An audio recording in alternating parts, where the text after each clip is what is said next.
Or is the problem the way we manage it? Both. So money itself needs to change. We need to have something solid, some real value. Human sweat and toil, gold, precious metals of some sort. There's somebody in the back there who was very keen to have a gold standard. That's why I'm looking at you. Go on. What I'm heading for is not capitalism, not communism, but cooperativism. Cooperativism. Now, have there ever been such a thing as cooperative banks? And how did they do in the recent crisis? Pretty well, apart from the ones that went bust. 3 of them. Scotland to one in the north, one in the west. Taken over. So, the point is, the cooperative bank is actually technically not a cooperative. It is owned by a cooperative and runs as a non-cooperative, cooperative financial services. But that's an aside. So, I want to get back to this point, and I want to hear a few more opinions. Do we need to focus first on reforming who owns the banks? Or who decides how the money is created? Do we need to focus on the flow of money between countries, slow it down, put grit in the wheels, I think is a famous phrase, or sand in the wheels? Or do we need to focus on the nature and presence of money itself? Come on, I want some more views. I want to hear from people who haven't spoken. Oh. Can I ask you to choose a color? Blue, all of you. Blue, gray, or black? What to tell you? Who has chosen yellow? Point is, all your questions are into the game, into the system. Maybe we need to think out of the box. But isn't banning money out of the box? Still inside the box? Yes. That's a very big box. And yeah, really it is. Yes and no, I should answer.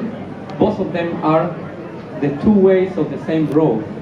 Maybe the answer is change direction.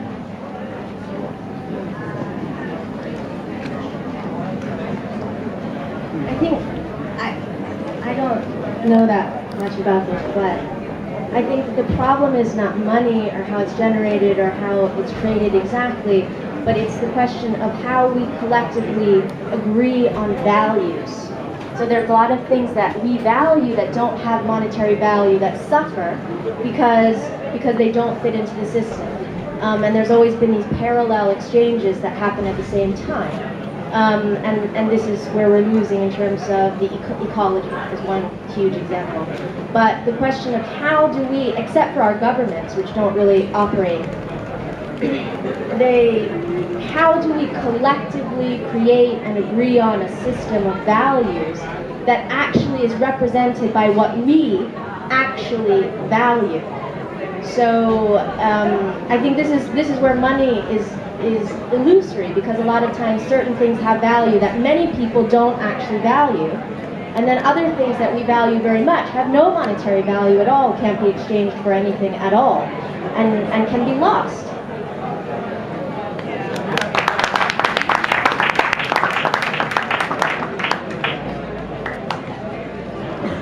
Okay, I just wanted to say something about, very similar to what this woman said. Forget money, forget all these things. We need, as a species, to decide on a direction to take, all right? And you missed a fundamental thing in your explanation of money, yeah? And how that's come about, how the West has become the dominant power and all the rest of it, okay? Everything that runs in parallel, what you're just talking about, is technology, okay? We live in a highly technical world now, where we can do away with money completely. We can evolve out of money. I don't mean ban it overnight. We can evolve out of money. What we need to do is establish a global set of values where we're going, yeah? Because the only place we're going now is ecological destruction, right? Continued poverty, continued war. The monetary system depends on problems, yeah, to make profit from. Profit's the mechanism, right, that is destroying this planet, destroys your lives. It keeps you from having access from the things that you need in everyday life. And I just want to make one point about where we're going as far as people talking about jobs and bringing jobs back. This is all bullshit, right?